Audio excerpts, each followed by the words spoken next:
안녕하세요. 올해 봄 사랑의 교회에 등록해 짧은 기간이지만 많은 은혜를 넘치게 받고 있는 양평화 청년입니다. 생명드림 기도회를 통해서 알게 된 초태생의 5가지 영적 원리를 마음속에 깊이 새기며 은혜를 받은 것에서 멈추지 않고 감사로 하나님께 드리면서 은혜 받은 자로 살겠습니다. 모든 상황 속에서 우리를 지켜주시고 우리와 함께 하신 하나님 감사합니다. 오늘 말씀의 제목은 통과 의례, 주님의 길을 걸으려면 생각을 바꿔야 한다입니다. 하나님의 말씀을 봉독함으로 하나님의 말씀을 선포하겠습니다. 누가복음 5장 27절에서 28절까지 말씀입니다. 그 후에 예수께서 나가사 레위라 하는 세리가 세관에 앉아있는 것을 보시고 나를 따르라 하시니 그가 모든 것을 버리고 일어나 따르니라. 아멘. 1620년 9월 16일 102명의 사람들은 메이플라워라고 하는 배를 탔습니다. 그 사람들은 자신의 모든 것이 보장되어 있는 영국을 떠나서 미지의 땅인 신대륙을 향해 출발을 합니다. 배 길이는 27.5m, 180톤에 불과한 크지 않은 배였습니다. 깊고 먼 대서양을 66일이 걸려 긴 항해를 해나갑니다. 그 66일간의 긴 항해, 그들에게 고난의 연속이었습니다. 잠깐 갔다가 오는 뱃놀이가 아니라 자신의 모든 것을 걸고 바치고 떠났던 믿음의 항해였습니다. 때때로는 풍랑을 헤치고 가야 됐고, 때때로는 짙은 안개를 뚫고 가야 했고, 보장되지 않은 미래, 그것을 향해서 묵묵히 갔습니다. 11월 21일, 드디어 66일째 되는 날, 플리머스 향에 도착하게 됩니다. 땅을 밟았을 때에 그들의 마음이 어땠을까요? 그건 경험해 본 사람만 합니다. 오늘 우리도 영적인 방주에 타고 있습니다. 저는 이 구원의 방주에 선장님이 예수 그리스도임을 확신하고 있습니다. 이 키를 굳게 잡고 계신 분이 1등 항해사 되시는 진리의 성령님임을 굳게 믿고 있습니다. 그리고 이 배는 영적인 대서양 건너서, 그리고 죽음의 바다를 건너서 하나님의 나라의 항구에 닿을 것을 굳게 믿고 있습니다. 여러분의 왼편을 보시고 여러분의 오른편을 보십시오. 오늘 이 예배당은 하나의 방주가 되었고 영적인 메이플라워가 되었습니다. 이렇게 여러분이 오늘 교회의 문을 열고 들어올 때 탑승권을 한 장씩 받았을 겁니다. 신앙의 자유를 찾아 떠나는 믿음의 항해, 그리고 거기에는 번호가 있겠지요. 누구에게는 1번, 누구에게는 16번. 그렇게 102명의 사람도 이 탑승권을 가지고 탔습니다. 사랑하는 성도님, 많은 어려움이 있을 겁니다. 많은 환난이 있을 겁니다. 그러나 결코 이 배는 침몰하지 않을 겁니다. 예수님이 선장님이시기 때문에, 키를 잡으신 분이 성령님이시기 때문에 반드시 하나님의 나라의 항구에 도착할 겁니다. 그리고 갑판에서 탁 다리가 놓여지면 천군과 천사들이 환영 나팔 소리를 크게 들려줄 겁니다. 그때 우리는 천성의 파도 소리를 듣게 되겠지요. 천성의 나팔 소리를 듣게 될 겁니다. 그리고 하나님께서 직접 나오셔서 여러분의 이름을 불러주실 겁니다. 하나하나 부르시면서 잘 왔다, 수고했다. 그때 아마 여러분은 기쁨의 눈물을 흘리게 될 겁니다. 이야, 이렇게 사람이 기쁨이 넘칠 수가 있구나. 눈물이 이렇게 행복과 기쁨을 주는 것이구나. 경험하게 될 것입니다. 그날이 어서 속히 오기를 원합니다. 통과 의례라고 하는 것이 있습니다. 무언가 새로운 것을 얻기 위해서 거쳐야 될 관문이 있다는 겁니다.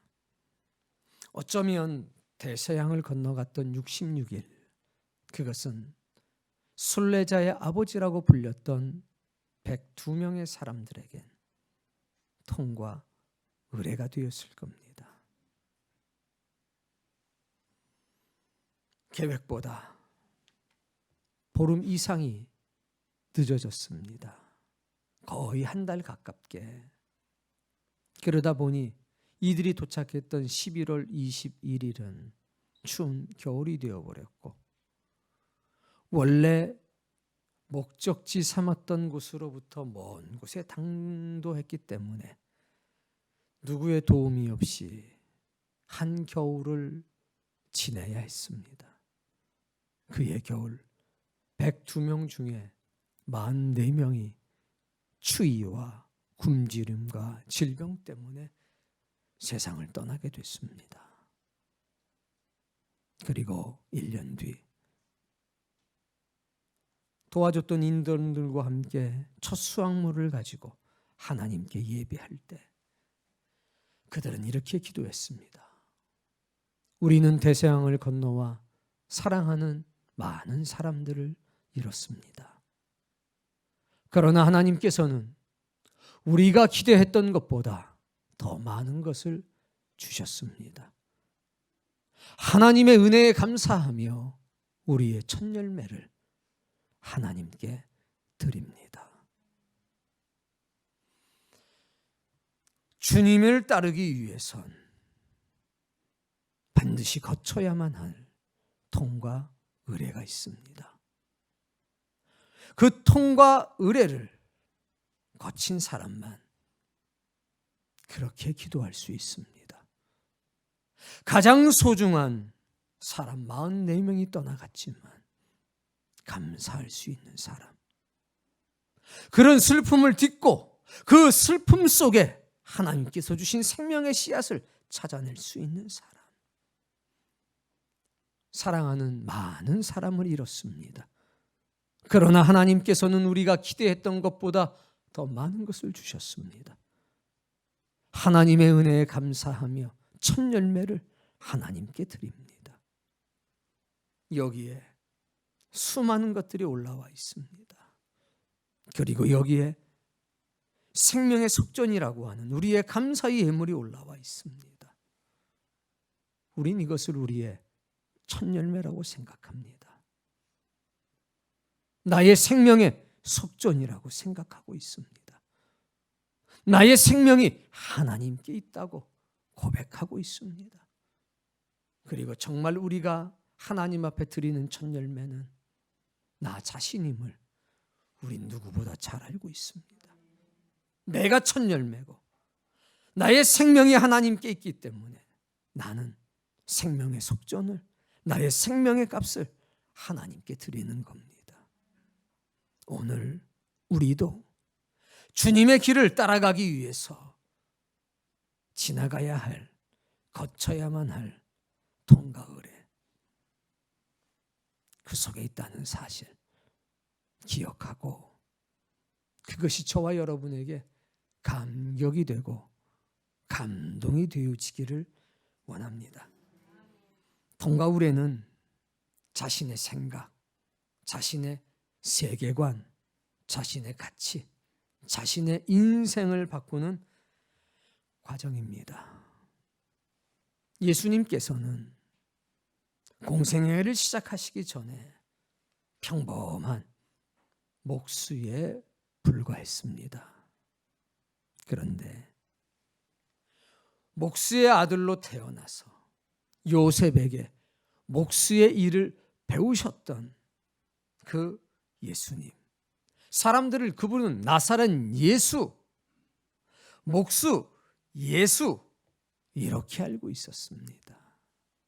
그런 그가 성령님에게 이끌려서 광야로 들어가 40일간 추위와 굶주림 속에서 하나님을 만납니다. 그 40일이 지난 뒤에 예수님께서는 하나님의 나라가 가까이 왔느니라 복음을 선포하며 공생애를 살기 시작했습니다. 예수님에게 광야는 40일간의 광야는 공생애를 살기 위한 통과 의뢰였습니다. 모세에게도 욥에게도 베드로에게도 아브라함에게도 통과 의뢰가 있었습니다. 모세도 40년간의 목동의 세월이 있었습니다.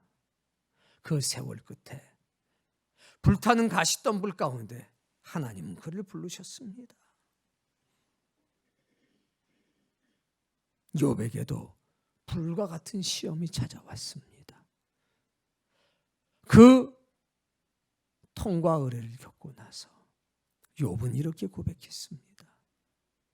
내가 하나님의 말씀을 귀로만 들었었는데 이제 내가 하나님의 말씀을 제 눈으로 보게 되었습니다. 전혀 다른 사람이 되었던 겁니다. 베드로도 마찬가지였고 아브라함도 마찬가지였습니다. 베드로는 어부에 불과했습니다. 그런데 그가 주님 앞에서 통과 의뢰를 겪은 뒤에 사도가 되었습니다. 사람을 낚는 어부가 되었습니다. 아브라함은 본토 집에 살았습니다. 그런데 어느 날 하나님의 음성이 들렸습니다. 아브라함아, 아브라함아, 떠나라. 본토를 떠나라. 네 아버지의 집을 떠나라. 형제와 일가 친척을 떠나라. 그리하면 내가 약속의 땅을 너에게 보여주겠다. 버려야 보입니다. 통과 의뢰였습니다. 그리고 마지막으로 통과 의뢰가 한 번 더 있었습니다.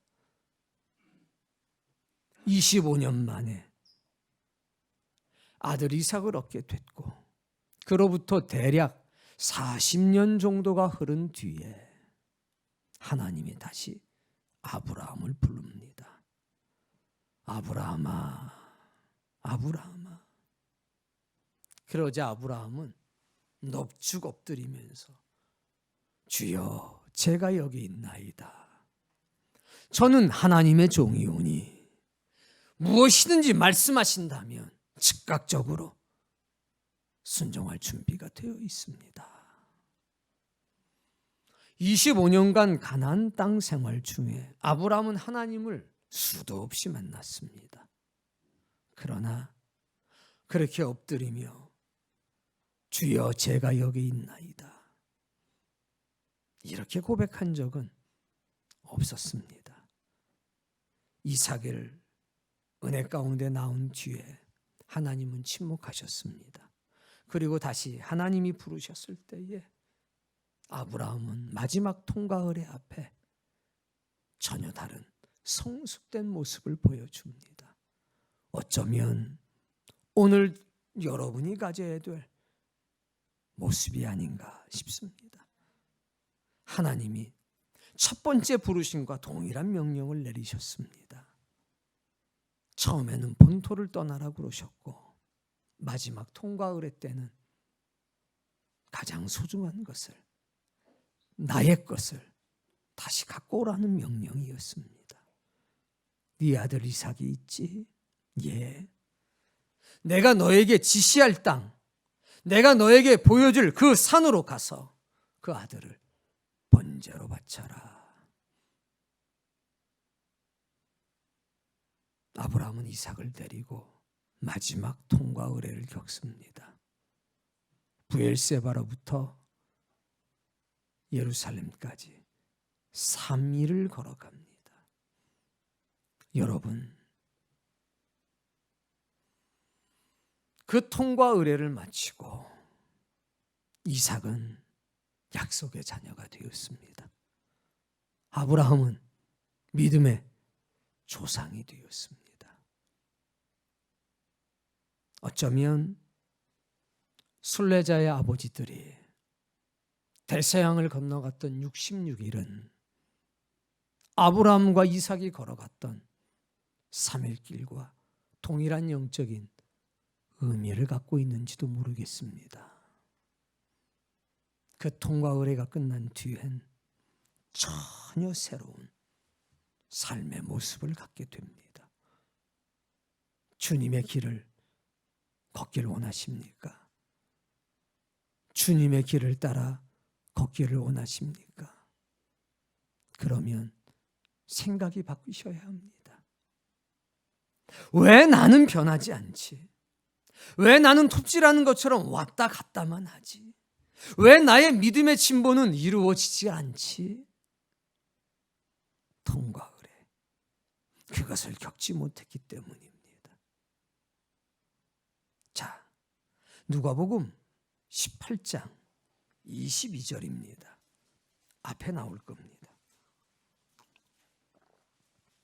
읽습니다.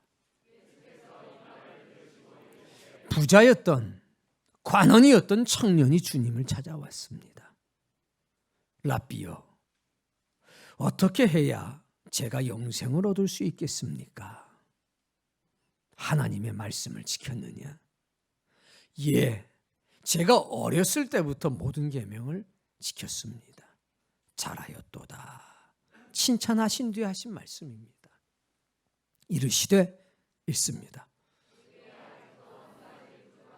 내게 있는 것을 다 팔아. 그리하면 하늘에서 내 보화가 있으리라. 그리고 너는 나를 따르라. 통과 의례. 부자였던 관원이었던 젊은 청년에게 주님은 기뻐하시면서 마지막 통과 의례를 베푸신 겁니다. 이것을 겪어야 되느니라. 이것을 통과해야 되느니라. 네 재산을, 네게 있는 것을 다 팔아서 가난한 사람들에게 나누어 주고 너는 나를 따르라. 그랬더니 23절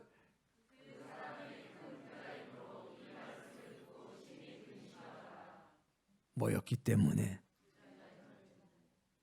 평범했더라면 이 통과 의례를 거뜬히 이길 수 있었을 텐데 부자였다. 그것도 큰 부자였다. 그래서 근심하게 됐습니다. 슬퍼하게 됐습니다. 주님 곁을 울면서 떠나가게 됐습니다. 하나님의 명령 앞에서 근심하는 자, 하나님의 부르심 앞에서 근심하는 자, 결국 슬피 울며 주님 곁을 떠날 수밖에 없다는 겁니다. 사랑하는 성도님, 통과 의례를 겪지 못하면 신비한 하나님의 은혜와 능력의 세상을 경험할 수가 없다는 겁니다. 예수 그리스도께서 첫 번째 통과 의례를 겪으시고 두 번째 마지막 통과 의례를 골고다 언덕에서 겪으십니다. 빌라도 법정에서부터 출발해서 골고다 언덕까지 주님은 언제든지 하늘의 12영을 불러다가 심판하실 수 있었고 돌이킬 수 있었습니다. 그러나 그분은 묵묵히 견디셨습니다. 십자가 안에 매달리셨을 때 그분은 말씀하셨습니다. 다 이루었도다. 죽기까지 충성하셨고 순종하신 겁니다. 하늘과 땅과 땅 아래에 있는 모든 것이 이제 예수 그리스도를 구주라 부르면서 엎드리지 않습니까? 그런데 안타깝게도 이 청년은 슬피 울며 떠나갈 수밖에 없었습니다. 여러분, 우리 가운데는 이런 분이 단 한 분도 없기를 바랍니다. 자, 베드로의 통과 의례를 보겠습니다. 누가복음 5장 4절의 말씀 읽습니다. 말씀을 마치시고 시몬에게 이르시되, 상황은 가버나움 바닷가입니다. 베드로를 비롯한 야고보와 요한 그리고 안드레는 밤이 새도록 고기를 잡았지만 한 마리도 잡지 못하고 해가 뜨자 그물을 손질하고 있었습니다. 그물을 손질하는 데는 적게는 2시간, 많게는 3시간 정도가 걸리게 됩니다. 그런데 그때 주님이 나타나셨습니다. 그리고 베드로의 배를 탁 집어서 선택하셔서 바다에 띄우라고 그러셨습니다. 그리고 설교하기 시작했습니다. 2시간이 지나고 3시간이 지나 정오가 됐습니다. 설교를 마치시고 나서 베드로에게 말씀하는 겁니다. 깊은 데로 가서 그물을 내려 고기를 잡으라. 예수님은 직업이 이전까지는 목수였습니다. 베드로는 어부였습니다. 갈릴리에서 가장 뛰어난 어부 중에 하나였습니다. 그런데 그에게 명령합니다. 깊은 데로 가라. 그리고 거기서 그물을 던져라. 그랬더니 5절,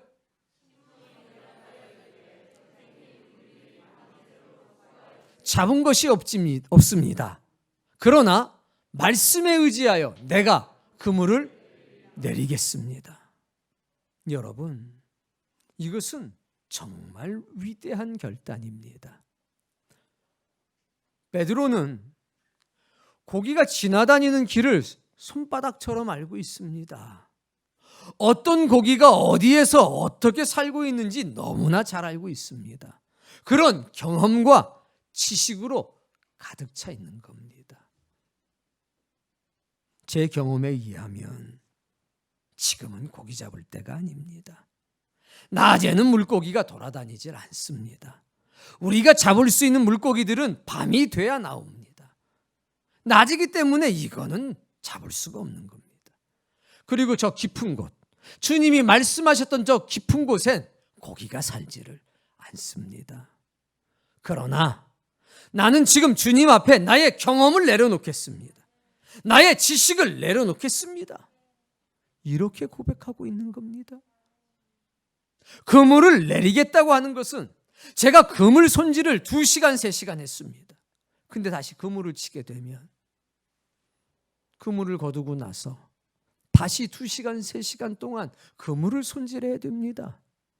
그물을 치고 그물을 다시 걷어서 손질까지 끝내고 나면 다시 저녁이 돼서 나는 일하러 가야 합니다.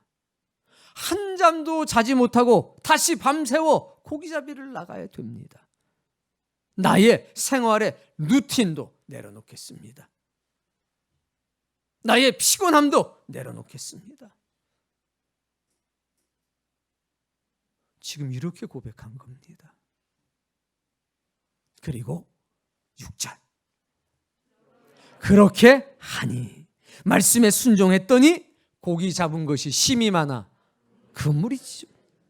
옆에 있던 요한과 야고보를 불렀습니다. 2배에 가득했다고 그랬습니다. 베드로는 엎드립니다. 주여 나를 떠나소서 나는 죄인입니다. 그때 우리 예수님 뭐라고 그랬습니까? 베드로야, 내가 너로 사람을 낚는 어부를 만들 테니 너는 나를 따르라.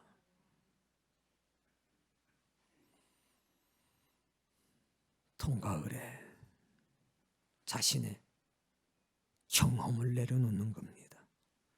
자신의 지식을 내려놓는 겁니다. 자신의 생활, 습관을 내려놓는 겁니다. 그리고 모든 것을 내려놓고 하나님의 사람으로 거듭나는 겁니다. 예수님도 광야로 들어가셔서 40일간 이 과정을 겪었습니다. 아브라함도 겪었고 우리가 오늘 기념하고 있는 순례자의 아버지들도 이 과정을 겪었습니다. 우리가 이 102명의 사람을 기념하는 것은 그들 속에서 예수 그리스도의 모습을 보았기 때문입니다. 그들 속에서 아브라함을 받고 모세를 받고 베드로를 받기 때문입니다. 우리는 사람을 기념하는 것이 아니라 그들의 신앙을 우리의 가슴 속에 다시 담아 넣는 것입니다. 여러분,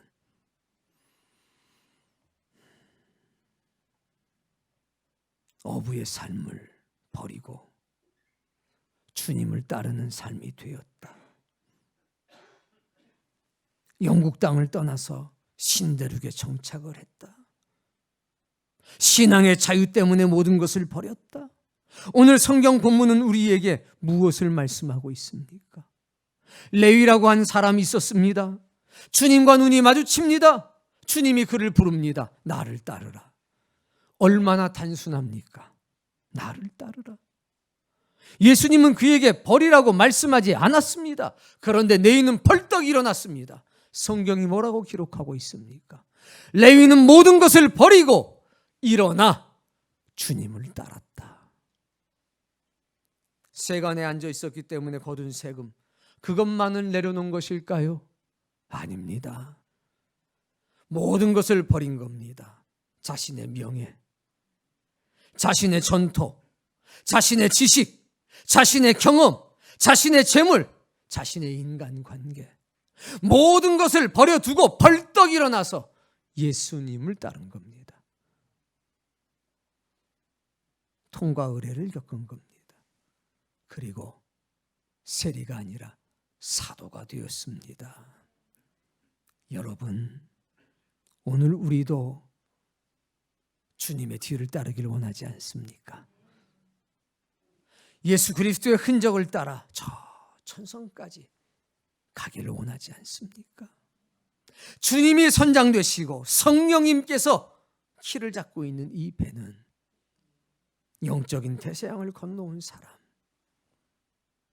혹은 영적인 대서양을 건너가고자 하는 사람, 그 사람들만이 탑승할 수 있습니다. 오늘 여러분이 그 사람들 되십시오. 눈에 보이는 이 티켓이 아니라 사람의 눈에 보이지 않지만 하나님이 쳐주시는 성령님의 인치심의 역사가 여러분의 이마에, 여러분의 마음에 오늘 이루어지기를 바랍니다. 그리고 두려움이 없이, 흔들림이 없이 모든 것을 버리고 주님께 나아가길 바랍니다. 부자였던, 관원이었던 그 청년이 떠나가는 모습을 보며 베드로는 예수님께 이렇게 묻습니다. 주님, 우리는 주님을 위해서 모든 것을 버리고 따라왔습니다. 우리는 어떻게 되겠습니까? 예수님께서 나와 복음을 위하여 전토나, 제일 버리기 힘든 게 전토인가 봅니다. 전토나 부모나 형제나 자매를 그리고 집을 버린 사람이 있다면 이 땅에서 백배를 받을 것이요 하나님 나라에 이르지 못할 자가 없을 것이라. 그러나 고난을 겸하여 받을 것이라. 고난받는 것이 명예가 될 수 있는 그런 신자가 되십시오. 나는 이 종은 굳게 믿고 있습니다. 2000년 전에 베드로가 그 길을 걸어갔다면 1620년 102명의 사람이 그 길을 걸어갔다면 2020년 사랑의 교회의 성도들이 이 길을 걸어가고 있다. 3500년 전 광야에서 생명의 속전을 드린 사람이 있었다면 2020년 이 자리 오늘 하나님 앞에 생명의 속전을 드리는 하나님의 사람들이 있다. 하나님은 이들을 기억해서 이마에 인치실 것이다. 저는 그렇게 굳게 믿고 있습니다. 사랑하는 성도님, 통과 의례를 겪고 나면 뭐가 바뀝니까? 생각이 바뀝니다. 말이 바뀌고 행동이 바뀌고 삶이 바뀌고 인생이 바뀝니다. 그들을 우리는 순례자라고 부르는 겁니다. 하나님의 나라를 향해 떠나가는 순례자. 그들의 앞길은 무엇으로도 막을 수가 없습니다. 많이 비난했습니다. 영국에는 하나님이 안 계시냐부터 시작해서 거기에만 하나님이 계시냐부터 시작을 해서 네 자식들 교육은 어떻게 할 거냐부터 시작해서 오만 가지 것들을 다 갖다 붙였을 겁니다. 그러나 그들은 가슴속에 하나만 있었습니다. 은혜 아니면 살 수 없습니다. 하나님의 진리 아니면 살 수 없습니다. 썩어도 너무 썩어서 여기서는 하나님의 뜻대로 살아갈 수가 없습니다. 그러니 주여, 나로 모든 것을 잃어버려도 일평생 주의 일 하다가 이 세상 떠날 때 주님 품에 안길 수 있도록 신앙의 자유 허락해 주옵소서. 그 마음으로 떠난 것 아닙니까? 44명의 사랑하는 사람을 잃었지만 하나님은 우리가 기대했던 것보다 더 많은 것을 주셨노라고. 나의 생명을, 나의 초태생을, 나의 첫 열매를 하나님께 드린다고. 그런 감사의 기도를 누가 할 수 있단 말입니까? 오늘날의 관점에서 극단적인 것 아니냐 이렇게 말할 수 있겠습니다만 성경은 통과 의례 자체가 극단임을 보여주고 있습니다. 하나님께서 우리를 사랑하실 때 지극한 사랑해 주셨습니다. 극단적인 사랑해 주셨습니다. 당신의 사랑하는 아들 십자가에 피 흘리게 하셨습니다. 죽을 것이 죽지 아니함을 입고 썩을 것이 썩지 아니함을 입는 역사. 먼지로 돌아갈 존재가 하나님께로 돌아가는 역사. 이것이야말로 상식을 깨는 극단적인 사건 아닙니까? 내가 사랑하는 사람을 위해서 준비한 것이 있다. 무엇입니까? 너희가 한 번도 본 적도 없고 너희가 한 번도 들어본 적도 없고 너희가 한 번도 마음으로 생각해 본 적이 없는 것, 그것을 내가 너희를 위해 준비했지. 하나님의 나라 아닙니까? 영원한 생명 아닙니까? 이 땅에 없는 저 하늘 위의 것 아니냐 이겁니다. 오늘 그것이 부족한 우리에게 저 하늘로부터 선물이 되었습니다. 400년 전에 대서양을 건넜던 그분들과 우리가 다를 게 조금도 없음을 저는 믿습니다. 그리고 그 사람들 안에 역사됐던 성령님의 놀라운 은혜가 지금 이 교회 안에 역사되고 우리 사랑하는 성도님 한 분 한 분 속에 역사되고 있음을 믿습니다.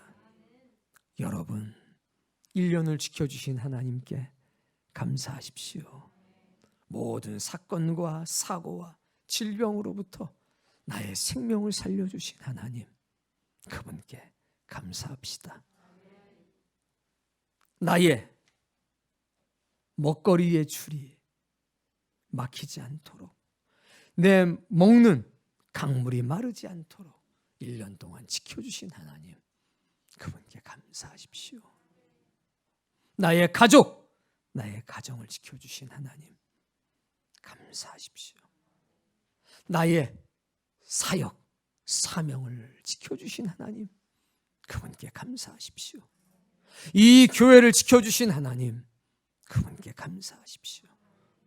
그리고 우리가 일평생 대속하며 살아야 될 존재라는 것을 감사하십시오.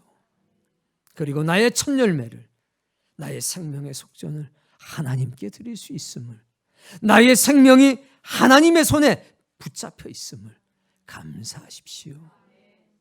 그리고 부족한 종과 함께 성령님이 굳게 잡으신 이 키, 예수 그리스도가 선장되신 이 구원의 방주에 타서 단 한 명도 낙오되지 않고 단 한 명도 떨구지 않고 천성에 이르는 그날까지 기쁨의 찬양, 감사의 기도하면서 살아가시기를 주의 이름으로 축복합니다. 주님, 어떠한 시련이, 어떠한 환난이 몰아쳐와도 내리지 않을 겁니다. 그리고 영적인 대서양, 죽음의 바다 건너서 평화의 나라, 하나님의 나라에 도달하는 그 순간까지 예수님의 손을 붙들고 성령님의 손을 붙들고 견뎌내겠습니다. 주여, 나에게 새로운 삶을 주옵소서. 나에게 새로운 생명을 주옵소서.